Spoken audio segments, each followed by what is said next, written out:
गुजरात का पूरा मंत्रिमंडल, पूरी सरकार, पूरी कांग्रेस एकजुट होकर के आम आदमी पार्टी को वहां हराने में जुटी हुई थी। कितना हास्यास्पद है अगर एक पार्टी, इस देश की एक पार्टी जिसका कभी भी बीजेपी के साथ कोई समझौता कभी भी नहीं हो सकता, वो है कांग्रेस। असलियत ये है, आप किसके साथ कब जाकर कैसे मिल जाएंगे सबको पता है। जो अरविंद केजरीवाल कह रहे हैं कि कांग्रेस का शीर्ष नेतृत्व बीजेपी की गोद में जाकर बैठ गया, ये अति आत्मविश्वास भी हो गया क्या? ये ऐसे जो हाई कमान है कांग्रेस का, वो कठपुतली बना हुआ है भारतीय जनता पार्टी की, इसमें 1% भी कोई संदेह नहीं है। इनके बीच में डील है, कांग्रेस बीजेपी को चुनाव जीतने में मदद करती है और भारतीय जनता पार्टी कांग्रेस के शीर्ष नेताओं को जेल जाने से बचाती है। ऐसी बात एक वो व्यक्ति कहता है जो दिल्ली चुनाव, 6 महीने दिल्ली चुनाव को हो गए, 6 महीने से केजरीवाल जी गायब थे, अब एकदम से केजरीवाल जी अवतरित हुए और वो कह रहे कांग्रेस और भाजपा की मिली भगत है। इस पर तो 4 साल का बच्चा भी हंसेगा। ठीक है, आप लोगों का जो अलग अलग लड़ना था उसने और ज्यादा लुटिया डुबाई दिल्ली में। अरविंद केजरीवाल जी एकमात्र देश के ऐसे नेता हैं जो कुर्सी के पीछे नहीं भागते हैं, बल्कि कुर्सी को पता नहीं कितनी बार ठुकरा चुके हैं। वो बार बार ये एस्टेब्लिश कर चुके हैं देश की राजनीति में कि वो सेवा करने के लिए राजनीति में, वो कुर्सी के लिए राजनीति में नहीं है। ऐसा नेता भी फिर अनुराग नहीं है, क्योंकि हमने तो डिबेट्स की है इस पर, कम से कम 50 डिबेट की होंगी कि पहला ऐसा सिटिंग मुख्यमंत्री है जो भ्रष्टाचार के आरोप में जेल चला गया। गजब बेइज्जती। कमाल की तस्वीर है, आम आदमी पार्टी कह रही है बीजेपी, कांग्रेस का शीर्ष नेता बीजेपी की गोद में जाकर बैठ गया। अब इससे बड़ा चुटकुला और क्या होगा? अब इससे ज्यादा हास्यास्पद बात और क्या हो सकती है? खेल तो आम आदमी पार्टी और कांग्रेस को समझना पड़ेगा कि हम बीजेपी से लड़ रहे हैं या आपस में लड़ रहे हैं। अगर आपस में लड़ रहे हैं तो बीजेपी जीती रहेगी। मजा आया। जय हिंद दोस्तों। तो इस तरह की डिबेट काफ़ी कम देखने को मिलती हैं। यहाँ पर कांग्रेस पार्टी और आम आदमी पार्टी के प्रवक्ता एक दूसरे को ही पेलने में लगे हैं और यहाँ पर जो सफ़ेद बाल वाली वामपंथ आंटी है वो इन्हें समझा रही है कि आपस में मत लड़ो, आप लोगों को बीजेपी से लड़ना है, पहले बीजेपी से लड़ो, फिर उसके बाद बीजेपी को हरा दो, फिर उसके बाद आपस में लड़ना, अभी मत लड़ो। अब इसको ये समझ नहीं आ रहा कि बीजेपी को, जहाँ बीजेपी का गढ़ है वहाँ ये एक मिलके भी नहीं हरा पाते, और अगर ये बीजेपी को हराने के लिए मिलते रहे तो ये एक दूसरे की ज़मीन ही खोलेंगे। कांग्रेस पार्टी, आम आदमी पार्टी, ये दोनों आपस में मिलकर पंजाब में कैसे लड़ सकते हैं, दिल्ली में कैसे लड़ सकते हैं? दिल्ली में तो अब पंजाब मतलब कांग्रेस पार्टी का तो कुछ बचा ही नहीं था, आम आदमी पार्टी भी निपट गई है, पंजाब ही बचा है। तो ऐसी जगह पर ये लोग आपस में नहीं लड़ेंगे तो किससे लड़ेंगे? बीजेपी तो वहाँ बहुत कमज़ोर है। तो ये सफ़ेद बालों वाली आंटी नहीं समझेगी, इसके प्रोपेगेंडा में ये फिट नहीं होता है। हालांकि देखा जाए तो इन लोगों का कोई गठबंधन नहीं है, ये सब अपने हितों के हिसाब से काम करते हैं। गठबंधन का मतलब अलग बात है। ये तो इन्होंने देख लिया कि यहाँ अपनी ज़मीन ही नहीं है तो वहाँ पर गठबंधन बना लेते हैं, और जहाँ इनकी ज़मीन होती है वह दूसरे को ये कहते हैं चल कट ले। तो चलिए देखते हैं आगे डिबेट में इन कांग्रेस पार्टी और आम आदमी पार्टी के बीच किस तरह से बहस होती है। गुजरात का पूरा मंत्रिमंडल, पूरी सरकार, पूरी कांग्रेस एकजुट होकर के आम आदमी पार्टी को वहां हराने में जुटी हुई थी, और उसके बाद भी अगर हम अपने मार्जिन बढ़ा के 17,500 वोट से विसावत करके आ रहे हैं तो इसका मतलब देश की राजनीति में वैकल्पिक राजनीति को लेके केजरीवाल में एक नई उम्मीद लोगों को जगी है। और जो समय अब देश की राजनीति को केजरीवाल जी दे पा रहे हैं, मुझे इसमें कोई संदेह नहीं, आने वाले समय में आप देखिएगा कि पूरे देश में फुटप्रिंट आम आदमी पार्टी के किस तरह से मजबूत होंगे, वो आपको आने वाले समय में नजर आएगा। जैसे जैसे अरविंद केजरीवाल जी संगठन को और पूरे देश की राजनीति को समय दे रहे हैं, लोगों को उनमें एक विकल्प नजर आ रहा है। जो बीजेपी और कांग्रेस से परेशान हो चुके लोग, लेकिन ओवर एंथुसियास्टिक होते हुए जो अरविंद केजरीवाल कह रहे हैं कि कांग्रेस का शीर्ष नेतृत्व बीजेपी की गोद में जाकर बैठ गया, ये अति आत्मविश्वास भी हो गया क्या? ये ओवर कॉन्फिडेंस भी है क्या? गरिमा जी, पूरी तरह से जो हाई कमान है कांग्रेस का, वो कठपुतली बना हुआ है भारतीय जनता पार्टी की, इसमें 1% भी कोई संदेह नहीं है। इनके बीच में डील है, कांग्रेस बीजेपी को चुनाव जीतने में मदद करती है और भारतीय जनता पार्टी कांग्रेस के शीर्ष नेताओं को जेल जाने से बचाती है। ये क्लियर कट डील है, इसको जितनी जल्दी लोग समझ रहे हैं उतना दोनों पार्टियों से हटते चले जाएंगे। ये साफ तौर पे देश की राजनीति में अब समझ जाना चाहिए, मूलभूत सुविधाओं पे ना कांग्रेस काम करती, ना बीजेपी काम करती, ना बीजेपी के नेता कांग्रेस वालों को जेल भेजते, ना कांग्रेस के नेता बीजेपी वालों को जेल भेजते। तो यहाँ से ये तय होता है क्या अनुराग? एक बड़ी खबर आप ही दे दीजिए। यहाँ से ये तय होता है कि इंडिया गठबंधन में आम आदमी पार्टी अब नहीं है, Aam Aadmi Party is no more with India alliance. नहीं, ये तो गरिमा जी हम बहुत पहले स्पष्ट कर चुके हैं कि इंडिया गठबंधन एक चुनावी अलायंस था जो लोकसभा चुनाव के समय इस बात को लेकर लड़ा गया था कि भारतीय जनता पार्टी इस देश के लिए घातक है और उसको क्या चुनौती इकट्ठे होकर दी जा सकती है। वो लोकसभा चुनाव के बाद आप मुझे बताइए कहां गठबंधन हुआ? हर राज्य में हम अपना चुनाव लड़ रहे हैं, कांग्रेस चुनाव लड़ रही है, और ये तो स्पष्ट है।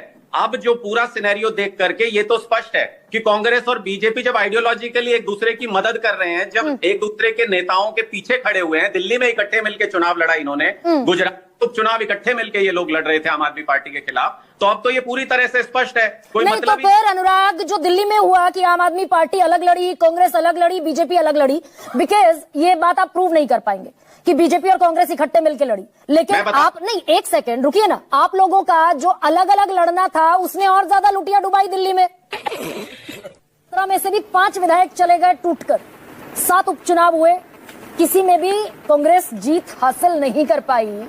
यानी आम आदमी पार्टी को स्वीकार करती है गुजरात की जनता और कांग्रेस को खारिज करती है। यहां पर वक्तव्य दिए गए और ये कितना हास्यास्पद है। अगर एक पार्टी, इस देश की एक पार्टी जिसका कभी भी बीजेपी के साथ कोई समझौता कभी भी नहीं हो सकता, वो है कांग्रेस। असलियत ये है, आप किसके साथ कब जाकर कैसे मिल जाए ये सबको पता है। असलियत ये भी है और एक ये भी सच है कि जब ऐसी बात एक वो व्यक्ति कहता है जो दिल्ली चुनाव, 6 महीने दिल्ली चुनाव को हो गए, 6 महीने से केजरीवाल जी गायब थे, अब एकदम से केजरीवाल जी अवतरित हुए और वो कह रहे हैं कांग्रेस और भाजपा की मिली भगत है। इस पर तो 4 साल का बच्चा भी हंसेगा, ठीक है, और आपकी समझ पर सवाल उठाएगा। ये बिहार नहीं, ये और जगह भी चुनाव लड़ने जाएं, ये उत्तराखंड गए थे, ये हरियाणा गए थे, ये गोवा गए थे, ये तमाम जगह गए थे, यूपी में लड़े थे। लेकिन ये तो सुप्रिया जी, क्या मैं अगर ये सवाल आपसे पूछूं कि कांग्रेस की बनाई हुई जमाई हुई जमीन आम आदमी पार्टी लगातार खिसका रही है गुजरात से, जहां आप 32 साल से सत्ता में नहीं है, जैसा शक्ति सिंह गोहिल ने कहा, तो जमीन तो आपको हथियानी चाहिए थी। बीजेपी के अगर अगेंस्ट वोट पड़ रहा है, ये आम आदमी पार्टी आप ही की जमीन लेकर उड़ रही है क्या? कंसर्न होना चाहिए ये देश की सबसे बड़ी मुख्य विपक्षी पार्टी के लिए। मैं इस बात से आंशिक रूप से सहमत हूं कि ये जमीन हमारी है और ये आपने जीती है। असलियत ये है कि जिस सीट पर आपकी विजय हुई है, वहां पर बाहरी वर्सेस लोकल का सारा डिबेट था।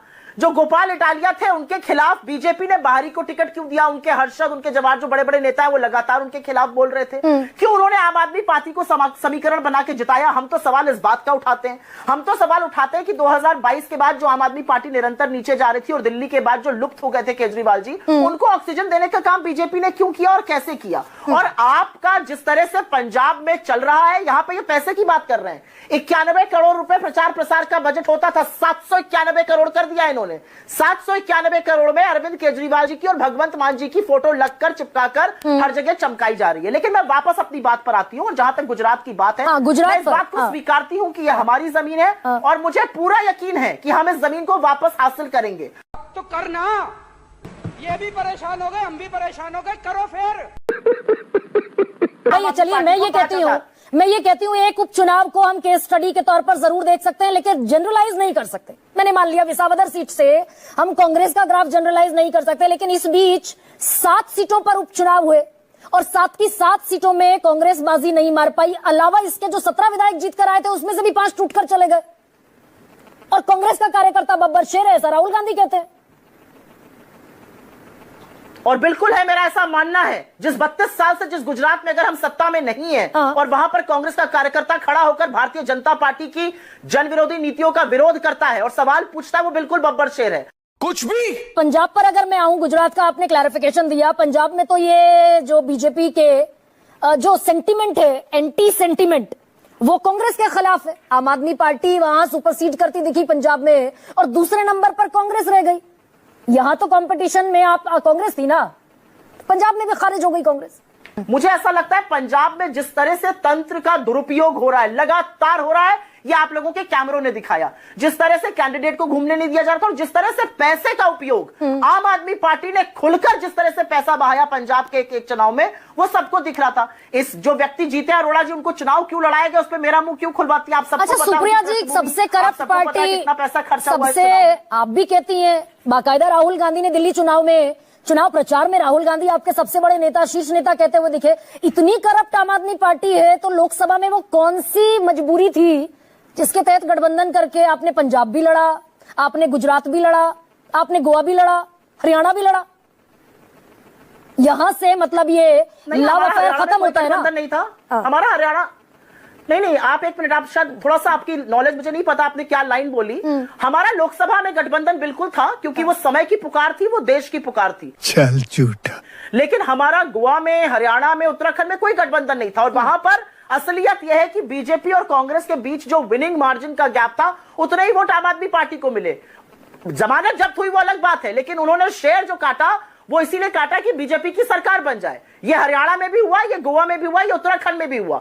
हमारा अपना मानना है 2024 में लोगों की एक डिमांड थी, ग्राउंड स्वेल था जहां से आवाज आ रही थी बीजेपी को रोका जाए। और असलियत ये है कि 400 से बीजेपी जो बात करती थी 240 पे नकेल कसी गई। यानी थोड़ा बहुत क्रेडिट आम आदमी पार्टी को देती है ना सुप्रिया, 2 बैसाखियों पर आधारित है। एब्सोल्युटली, यानी कि 240 अगर बीजेपी की आई तो some credit goes to Aam Aadmi Party also. But we don't see that credit anywhere else. क्या क्रेडिट जाता है आम आदमी पार्टी को? आम आदमी पार्टी की दिल्ली में तो साख थी, कितनी सीटें जीती आम आदमी पार्टी ने? ठीक, बड़ी कमाल की तस्वीर है। आम आदमी पार्टी कह रही है बीजेपी, कांग्रेस के शीर्ष नेता बीजेपी की गोद में जाकर बैठ गए। अब इससे बड़ा चुटकुला और क्या होगा? अब इससे ज्यादा हास्यास्पद बात और क्या हो सकती है? और कांग्रेस ये कह रही है कि आम आदमी पार्टी और बीजेपी साथ आकर खड़े हो गए। जिस बीजेपी ने आम आदमी पार्टी को 22 सीटों पर धकेल दिया दिल्ली में। आशुतोष जी से जरा डिकोड कीजिए। जो चीज इसमें कम से कम विपक्षी पार्टियों को सोचना चाहिए वो ये है कि अगर उन्हें भारतीय जनता पार्टी के खिलाफ अगर लड़ना है, अगर भारतीय जनता पार्टी को अगर हराना है, तो फिर उन्हें आपस के सिर फुटअव्वल से कम बचना चाहिए। और मैं आपके पैनल पर ही देख रहा हूं जिस तरीके से कांग्रेस और आम आदमी पार्टी के बीच में झगड़ा चल रहा है, और जिस तरीके से आम आदमी पार्टी ये कहती हुई दिखाई पड़ रही कि भाई कांग्रेस पार्टी तो बीजेपी की गोद में बैठी हुई है।